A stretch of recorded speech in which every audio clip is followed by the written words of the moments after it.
A data, assim, que os estudos mostram que o romantismo começou de verdade a acontecer em Portugal, 1836 em diante. 1836 tem uma obra chamada A Voz do Profeta, que Alexandre Herculano, esse cara fez essa obra.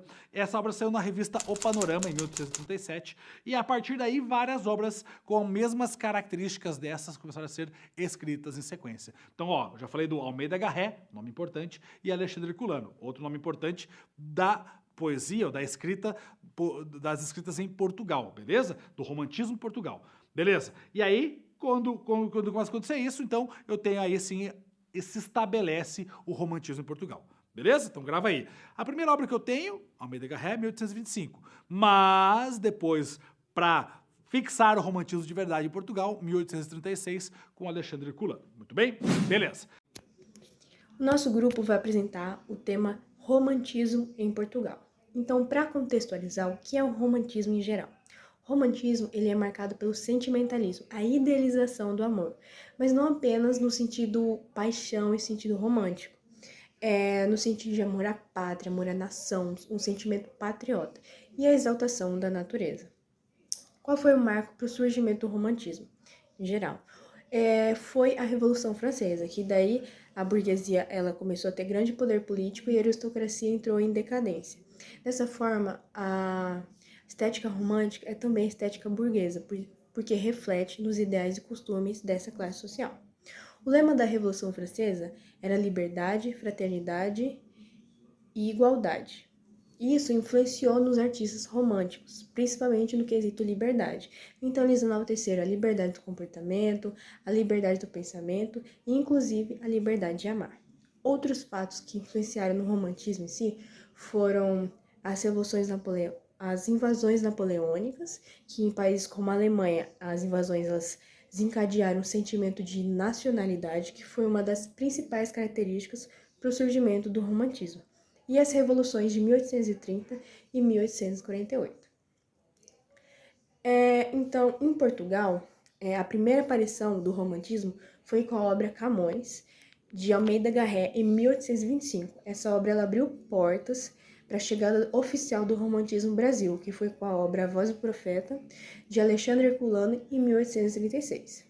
Então, a gente pode pensar que as escolas literárias, elas surgem trazendo o contexto literário daquela época. Então, o romantismo em Portugal, ele traz em suas obras o contexto dos conflitos e fatos que acontecem naquela época, que aconteceram naquela época em Portugal. Então, fatos que influenciaram na escrita do romantismo em Portugal foram no século XIX, quando o Portugal, ele teme a invasão francesa por conta do bloqueio continental, e a corte portuguesa ela se muda para o Brasil. Outro fato também foi a reestruturação de Portugal e a volta de Dom João a Portugal. Tudo isso influenciou, trazendo uma visão nacionalista do romantismo. A gente pode ver isso na obra de Camões, que traz a valorização à cultura portuguesa. Outros fatos também que influenciaram no romantismo em Portugal foram o processo de independência do Brasil, Dom Pedro, que ele largou o trono no Brasil e foi em busca do trono em Portugal, e as guerras cívicas dos liberais contra os conservadores. Tudo isso influenciou no romantismo em Portugal. Oi, eu sou a Mariane, eu sou do grupo 3, nós estamos falando sobre o romantismo em Portugal. Agora eu vou falar algumas características dessa escola literária, desse romantismo em Portugal. O primeiro tópico é o byronismo. O byronismo abrange várias das características do romantismo, como o culto ao fantástico, o mal do século, o egocentrismo, o medievalismo e a religiosidade. O egocentrismo, sempre pensando no seu próprio umbigo, sempre pensando em você. O mal do século, como a Yasmin disse anteriormente, eles estavam passando por uma fase muito, muito ruim em Portugal, com muitas revoluções, muitas guerras, muitas pragas e doenças que estavam matando muitas pessoas, por isso o mal do século. O medievalismo, que era esse culto ao herói, essa exaltação de um herói sempre procurando uma pessoa, um salvador.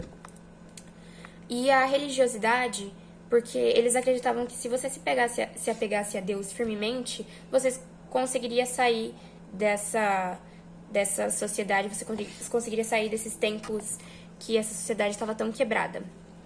Temos a libertação estatística, que quando o romantismo surgiu, ele surgiu para se opor ao classicismo. O classicismo, ele pregava uma verdade absoluta. Já o romantismo, não. O romantismo tinha ele pregava uma liberdade de criação. E como eu disse, ele tinha um culto ao fantástico. Então, nem sempre as coisas eram verdades. E como ele tem essas características, normalmente o uso dessa linguagem era muito próxima à coloquial. Temos também como próximo objetivo o subjetivismo. Subjetivismo era essa percepção individual de um detrimento de objetividade. Isso de acordo com as pesquisas que eu fiz. Mas isso dá a entender que era muito sobre o que você estava sentindo, era muito sobre colocar para fora o que você estava sentindo, esses sentimentos. O que você iria passar na obra era sobre as suas emoções. E falando em emoções e sentimentos, como próximo tópico, o sentimentalismo.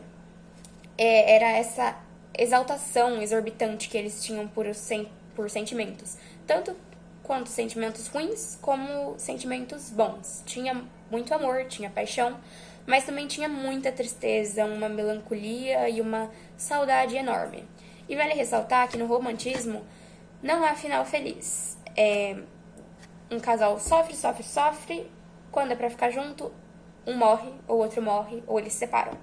No romantismo não há final feliz. Há sempre uma tristeza e um final triste e sozinho.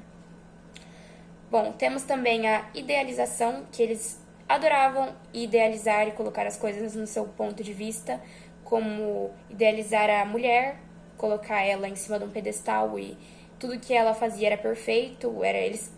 Eles tinham uma visão muito perfeccionista dessas coisas, da natureza, da mulher e entre outros. Temos também o nacionalismo / patriotismo, que eles sempre puxavam o saco pro lado deles. Eles eram muito patriotas. Então, tinha essa exaltação ao herói, essa pátria, essa natureza. E era sempre um amor enorme pela sua nação, por onde você nasceu. Então, se eu sou brasileira, nossa, eu sou muito patriota, eu amo o Brasil. Era sempre puxando o saco pro país, pro país deles, entende? O culto ao fantástico, que era essa tendência de fantasia, de sonhos, não era só a cabeça na lua, era o pé e a cabeça. Eles estavam sempre sonhando, era... Ai, se ele me visse, se ela me olhasse, era essa coisa bem sonhada. Temos também o culto à natureza, como eu já disse, que se você tem isso já podemos também juntar com o nacionalismo. Se tem uma floresta, se tem uma floresta lá no México, ela é pior, ela é muito ruim. Aqui no Brasil é melhor. Então eles estavam sempre puxando o saco pra eles, estavam sempre romantizando e vendo as coisas desse lado. Então aqui é muito melhor. Pode ter uma árvore. A árvore do Brasil é melhor, tenho certeza. E também, como último tópico dessas características, temos o saudosismo, que é essa saudade do passado. Que saudade quando eu era pequena e ia pra chácara, que saudade das pessoas que eu convivia antigamente. Então, essa saudade do passado, uma melancolia de viver agora no futuro e uma tristeza de quando você lembrava lá do passado, você queria voltar pra lá, mas você não pode. Então, isso é o saudosismo. E eu espero que você tenha gostado. Essas foram as principais características. Agora, passando para a dona Isabelle. Meu nome é Isabelle e eu vou falar sobre as gerações do romantismo em Portugal. A primeira geração tem como característica o nacionalismo, aspirações liberais e medievalismo. A primeira geração, que foi o início de tudo, marcada por nacionalismo como como uma das principais características, né, esse amor à pátria, essa devoção, aspirações liberais e o medievalismo. Esse medievalismo que era muito retratado na primeira geração, porque acontecia muito esse romantismo de cavalheiros que viveram na época medieval, que lutavam pela sua honra, que guerreavam, que defendiam seu território. E a obra que mais se destaca nessa primeira geração é Camões, de Almeida Garré. A segunda fase ela é considerada o ápice do romantismo em Portugal e tem como característica ser super romântica e sentimentalista, possuindo enredos passionais e trágicos. Quando eu falo de super romântica, eu não estou dizendo necessariamente apenas de história de amor e também não tô falando de finais felizes. Tanto que diz que os enredos eram, em sua maioria, enredos passionais e trágicos. Passionais que retrata esse extremo da paixão, né? O que a paixão nos leva a fazer, a loucura da paixão, e trágicos, né? Então, essa época, considerada o ápice do romantismo em Portugal, também é considerado a época em que os autores perderam a esperança, sabe? Estavam desesperançosos. Então, questionavam sobre, não só sobre amor, sobre a morte, sobre o sofrimento no mundo e essas coisas, entendeu? Enquanto quando falo sentimentalismo, não sobre paixão e romance apenas, mas também sobre a morte, também sobre o sofrimento e essas coisas. Já a terceira geração, que é considerada, que é o fim, né, do romantismo em Portugal, antes de falar do fim, né, da terceira geração, a segunda fase do romantismo tem como obra destaque Amor de Perdição, de Camilo Castelo Branco. Essa obra, ela retrata, né, um amor proibido, que tem um final trágico também. Então, a terceira fase, que é considerada o fim, né, é como se fosse uma transição do romantismo já para o realismo, que tem como característica o pré-realismo. Então, mesmo que os autores ainda possuíssem características românticas, sentimentalistas, assim dizer, nesse período eles já começavam a retratar realidades, entendeu? Falar de problemas sociais e etc., sobre a sociedade, entende? Então eles nesse período largam um pouco o idealismo e começam a retratar o realismo. Então eu vou falar aqui sobre os principais autores do romantismo, começando pelo Almeida Garrett. Ele foi considerado um dos maiores representantes do romantismo português. Ele foi um dos pioneiros do movimento em Portugal. Suas obras mais famosas incluem o poema épico Camões e o romance Viagens na Minha Terra. Garrett também foi responsável por revitalizar o teatro em Portugal, com obras como Frei Luís de Souza. Também temos o Alexandre Herculano. Conhecido principalmente por seus romances históricos, Herculano introduziu a prosa histórica no romantismo português. Suas principais obras incluem o Eurico, o Presbítero, o Monge de Cister, e ele também se destacou como historiador e jornalista. E por último nós temos Camilo Castelo Branco, um dos maiores autores mais prolíficos da literatura portuguesa. Camilo escreveu mais de uma centena de obras, sendo O Amor de Perdição sua obra mais famosa.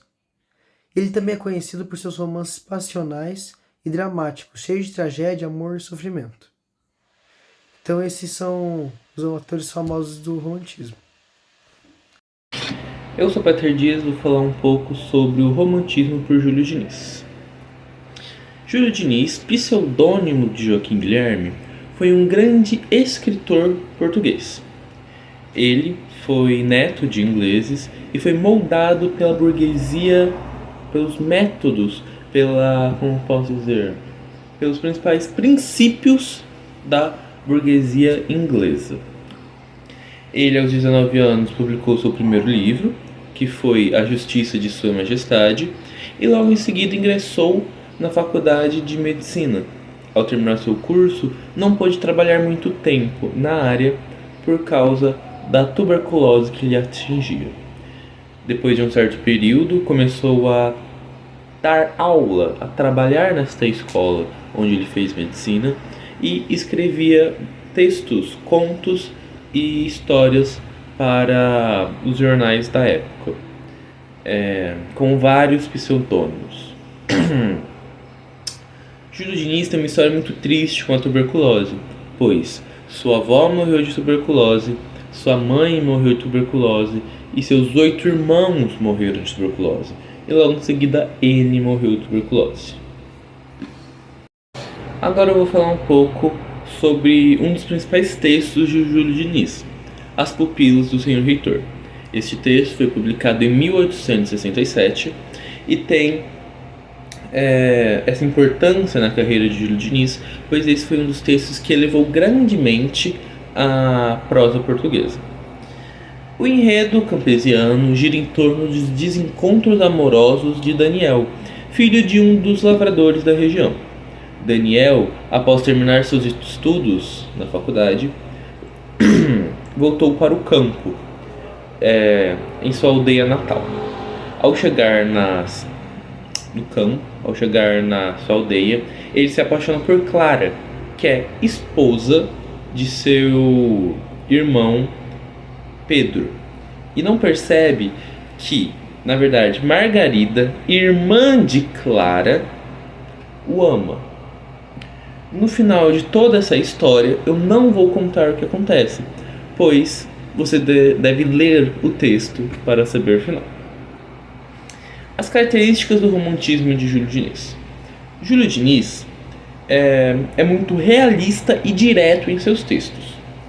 Em geral, os romances de Júlio falam sobre amor e não tem grandes tragédias ou fatalidades. E no final, todos os problemas amorosos e familiares são resolvidos.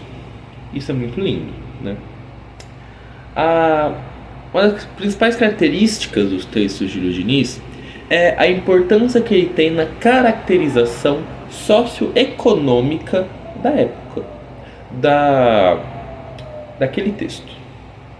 Ou seja, ele vai caracterizar muito bem o espaço, vai dizer muito bem se é uma área rica, se é uma área pobre, se as pessoas da região têm um português chulo ou um português de nobres.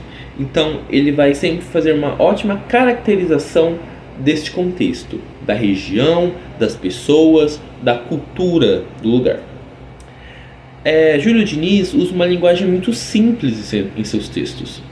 Ele acaba, por muitas vezes, não usando palavras de alto escalão, palavras de leitura mais difícil, e isso acaba facilitando a leitura dos textos dele. E ele tem várias técnicas que deixam a realidade e essa coisa dele ser direto, ir direto ao ponto, muito mais simples, deixa essas partes muito melhores. Ele usa técnicas que faz que a caracterização socioeconômica daquele lugar, caso seja um lugar pobre, não o deixe triste. Então, ele vai falar que é um lugar pobre, com miséria, fome e português chulo, porém sem usar essas palavras de tanto peso, por assim dizer. Agora eu vou falar sobre algumas das obras de maior peso de Júlio Diniz.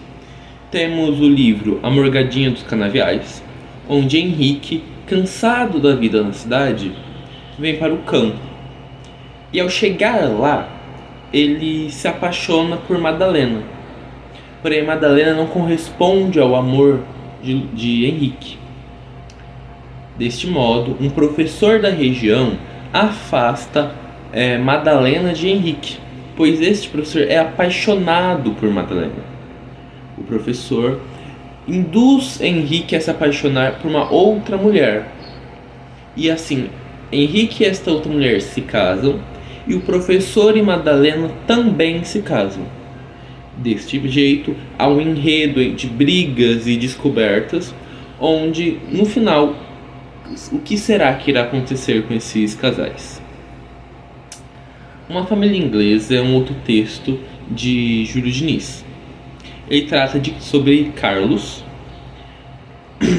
que é filho de uma rica família de comerciantes. Carlos se apaixona pela filha de um dos criados de sua casa. Deste modo, a família é contra, eles têm que lidar com todos os preconceitos e desafios deste relacionamento impossível. E o enredo lembra muito Cinderela com o decorrer das páginas. Por fim, temos os fidalgos da Casa Mouriça, onde, se vendo em um contexto, em uma época com muitas mudanças sociais, uma família fidalga, uma família de burgueses, sente que sua posição está ameaçada em relação às outras. Enquanto esta queda, essa decadência da família fidalga ocorre, Dom Luís, o patriarca desta família, tenta manter seus 2 filhos na casa, na grande casa mourisca. Essa casa mourisca é, como posso dizer, o lugar de poder, a grande vitória dessa família. Então, se os integrantes dessa família estão saindo da casa mourisca, quer dizer que essa família está se decaindo, está perdendo poder.